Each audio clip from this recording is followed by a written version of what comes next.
નીતિશ કુમાર કાલે એનડીએ સાથે બનાવી શકે છે સરકાર। ધારાસભ્ય દળની બેઠક બાદ રાજભવન જઈ આપી શકે છે રાજીનામું। કાલે સાંજે જ ફરી સીએમ પદના લેશે શપથ।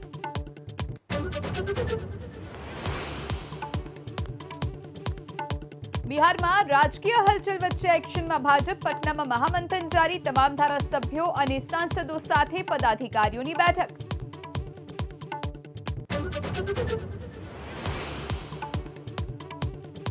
પટનામાં આરજેડી ધારાસભ્યોની બેઠક પૂર્ણ। સૂત્રોનો દાવો। તેજસ્વીએ પોતાના ધારાસભ્યોને કહ્યું, બિહારમાં ખેલા હોબે હોવાનું બાકી। નીતિશ અમારા આદરણીય।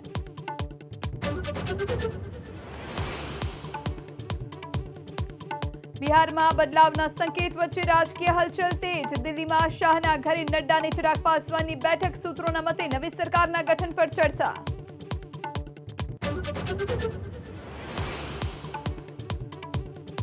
રાજકીય હલચલ વચ્ચે લાલુ પરિવારની વધી મુશ્કેલી। લેન્ડ ફોર જોબ સ્કેમમાં દિલ્હીની રાઉજ એવન્યુ કોર્ટે લીધું સંજ્ઞાન। તમામ આરોપીને 9 ફેબ્રુઆરીનું મોકલ્યું તેડું।